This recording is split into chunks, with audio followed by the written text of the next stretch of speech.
it's Charlie giving you a different video today, hence why I've put the camera on. I was tweeted last week, this is for Justin, who asked, when things in life aren't going great, how do you keep yourself on track? Any advice on this topic? Have a lovely day, etc, etc. So Justin, what I did, sorry this has taken a little bit longer, it should have come out at the weekend. What I did is, your question was quite an open sort of question. So what I decided to do was to put a few points together and relate it maybe a little bit more towards trading, because you're talking about when things in life aren't going great, how do you keep yourself on track? But it's the same with trading as well. So I'm going to give you a few tips here with regards to trading and life, okay, that you could utilize for either. And what I also did, I'm going to give you some of my advice, but I was in the trading room last week and I put it out to the guys and girls and others who were in our trading room and told them this question and said, well, what would your advice be? So let's go through some of the piece of advice that we've got here for you, because I think this is a really good question, Justin, and I think there'll be lots of people at various times. It could be life, it could be trading. I'm relating this more towards trading, but certainly we all go through periods in life which are a bit stickier, like we do in trading as well.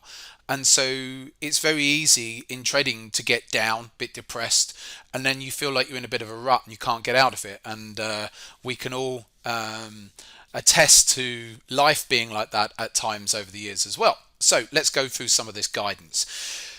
Like I said, many of these points, I've got them on a notepad here. Don't know if you can see it. You probably can't quite see it. It's off camera. Oh, one thing you'll also notice is that you can see my top screens are off. Although I have 6 monitors here, and they are all, I think they're 27-inch monitors, widescreen monitors. You can sort of guess that they're widescreen monitors here. As you can see, a lot of the time these days, I don't have the top 3 on because I don't trade as intensely as I used to. So I'll have my charts on over here. You can just about see on one of these screens, and a lot of the time I can just change those charts around. I'm not trading or having to look at the markets as intensely, where I need all those screens with multiple different markets running at the same time. So just sort of bear that in mind. So a lot of the time these top 3 are switched off. At some point, as and when I do change my screens, I'll just probably have a couple of bigger ones, and then that will be it. And because I don't find that I need all the screens anymore. Anyway, for those of you that are thinking, oh, I've got to have 6 screens or 8 screens, that's what's going to make me a better trader. Not necessarily. Depends on the style of trading you're doing, of course. So the advice, right? Seeking out a professional therapist was one of the pieces of advice, and that can be for both trading or for in life as well. Don't be afraid of seeking out a therapist, because actually just speaking to someone about the situation you might be in can help a lot, and they can give you cognitive exercises which can help improve your mindset as well. So it's not necessarily just about them just listening to what you say. If you see a behavioral therapist, then they will be able to work with you on creating positive outcomes from where you may be right now. And another thing that some of our members mentioned, again, we were talking more so in a trading perspective, but meditation and visualization are really good. So in trading, visualizing, much like professional sports people will do, visualizing certain outcomes. Now, there's no point in just visualizing having winning trades, because the markets don't work that way.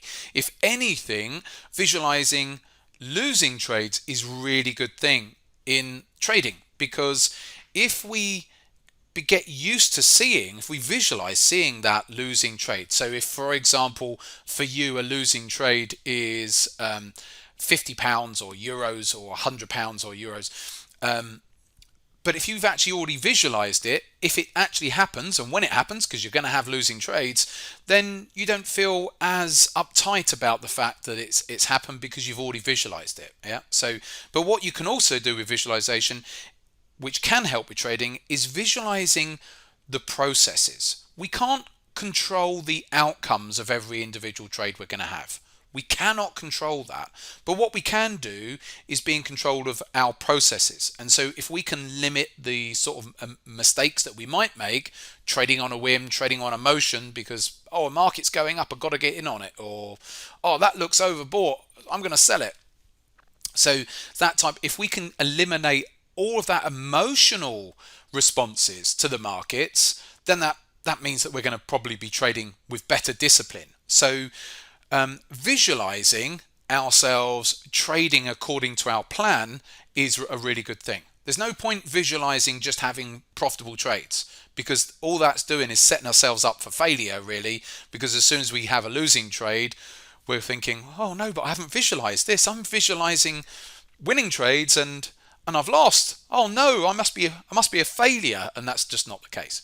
So that's how I would use visualization. But certainly behavioral therapists can really help as well with all of that side of things with regards to trading and of course in life. Again, these were some bullet points that we had. Exercise being one. We're not saying you need to be a gym bunny. I don't think that's what they meant here. But if you do some form of regular exercise, it makes you feel better. It can, and it certainly does, produce endorphins, which are going to make you feel so much better if you do some form of exercise. Even if that exercise is going for a long walk, whatever it might be for you, then exercise was something that was raised in the trading room. Food and sleep as well. So again, along those same lines, trying to change your diet. If you've got a bad diet, then that's not going to help you as well mentally, because your body's not getting the right sort of nutrients in, or you might have some right nutrients but too much of the bad stuff, let's say like alcohol, and that will affect your mental capacities as well, because if you drink too regularly, then you're more likely to feel a bit depressed, and it's the alcohol doing that. And it's going to affect your sleep as well. Sleep is so important. I would recommend a book called Why We Sleep. I read that a few years ago. Fantastic book on sleep. So yeah, really important things. Okay, because if you can get sleep right, diet right, you're not saying again you need to be Mr. or Mrs. Perfect, but if you could just eliminate some food groups a little bit more often, it's those small steps. There's no point trying to go from, if you're currently got a diet which is really poor, there's no point. It's too big a step to try and say, right, and now I need to eat all of these greens and vegetable and fruits and whatever. It's too big a step. So do it in small incremental steps. So if you have 4 McDonald's a week, the first step would be to try and get it down to 3 McDonald's a week, and then 2. If you just take it all out straight away, that's not going to work. It's the same with actually introducing exercise in. If you don't do any exercise, don't try and promise yourself you're going to do three workouts a week.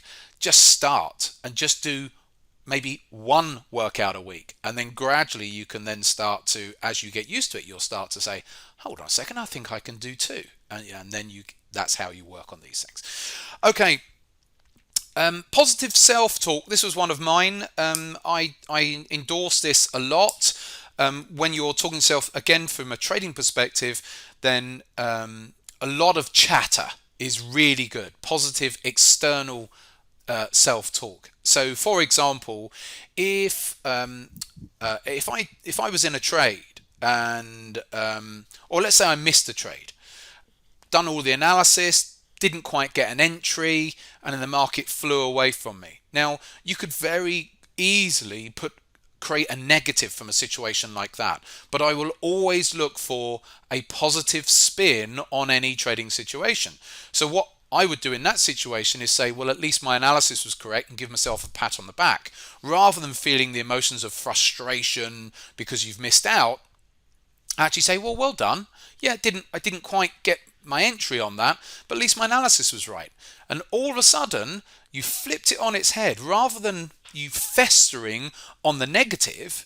And then all that happens with that is you then carry that over into your next trade, don't you? That frustration of missing out, because then you're thinking, I've got to find another trade. And then what's happening is you're probably going to come away from your trading plan again.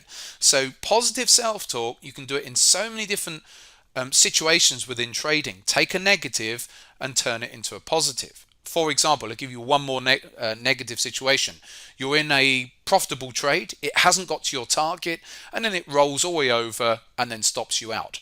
Now, a lot of traders would say, oh God, why didn't I just bank it? Or why didn't I trail my stop up more? So they're then allowing themselves to get frustrated because it turned into a losing trade. Whereas I would look at a situation like that and say, well, it never got to my profit target, so I did the right things. Yes, it's become a losing trade, but if I take 100 trades like that, I need to just let them do their thing and work their way towards that target. And I know that out of 100 trades, I only need a certain amount of them to do that, and overall I'm making money. So again, I'm putting a positive slant onto any one of these situations. This is another one of mine. Do a reset. So again, this is when someone's had maybe a poorer trading period, and during that period they may have made a lot of mistakes. So you've made a load of mistakes during that trading period, and as a result you've had a drawdown of X percentage. So let's say you've lost 10, 15, 20%, but within that there's been plenty of mistakes. When you actually go back over all of those trades, providing you log them all, then you can say, yeah, actually there was a fair few losing trades in there that should never have even happened because I was trading on emotions or whatever. Okay, so, and rather than thinking, okay, I've got to make that 20% back, rather than thinking like that, just do sorry, the dog's here, hold on. Sorry, dog was barking away there. I think there was a delivery.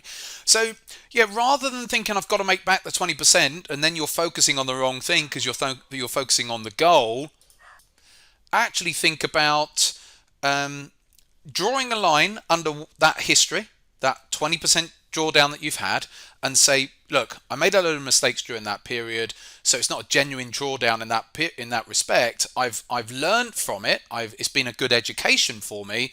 I'm now going to start this. Today is my new starting point.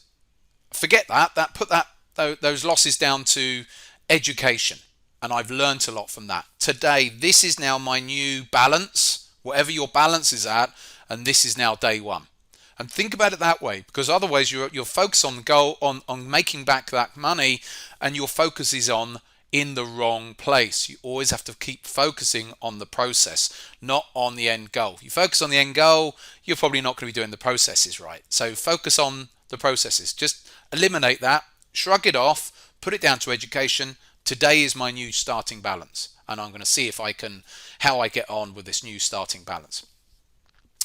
Another one that some of our members put in here is remind yourself that others don't necessarily have what you have. So this is coming back to more of a life thing, that sometimes we can feel that life's not going the way that we would like it to go. Just looking at the question again there, but maybe we should remind ourselves how lucky we actually are and the things that we do have. And so, because it might be that we have got great relationship with our family or our loved one, but we're not happy with our work life. We feel a bit depressed about that. So there's always going to be things that it's this positive self-talk, really. Look at the positives and take from that so that it can try and balance yourself out, rather than allowing ourselves to, I say allowing ourselves, but to get caught up in the negatives all of the time. And there's another line here from, actually I'm going to hold that for last. One other thing that I always recommend to people is, if things aren't going well for you, even if it's in life, is project yourself. And before you do that, if you look back at your past, no doubt there will have been periods in your past which have not been as good. There's whatever a period it might have been. But now where you are today, you've come through these things. Yeah. So you didn't die. You didn't, the world didn't collapse. The world's still here. And so sometimes the easiest thing you can do when things do really feel quite hard at this moment in time is to project yourself 5 years into the future, looking back at where you are today and saying everything's going to be okay, because we can see that from our whole of our past that things have sorted themselves out. When it was the worst thing in the world because we failed an exam, and it felt like it was absolutely the worst thing that ever could happen, and now we're never going to get the job we want or whatever. But years go by, and and fun enough, we all seem to move on from those sorts of things. So project yourself forwards, looking back, and you could do that with trading as well, because even in trading, when things, you might only be in the first couple of years of trading, and it feels really quite tough. And trading is tough. It's one of the toughest professions you can ever do, or toughest things you can ever do, because of the mindset side of things. But again, if you project yourself several years into the future, looking back at where you are today, you know you're going to have gained so much more experience into the future than what you have right now, and you will be a much more rounded trader in the future, looking back at where you are today. So all of those little tips and tricks that you can use. And there's one last thing that one of our members mentioned, which I thought was really quite good, and I think he was given this from a psychologist, and he said, in every mess there's a message. Find the message and move on. Hopefully that's given you a few different tips there, because the question was about life, but obviously this is a trading related, so I wanted to put as many different trading anecdotes in there as well. Hopefully you can take some of those messages and advice there, and I do hope that they work for you. Take care for now. I'll be back probably tomorrow or Wednesday for another trading video.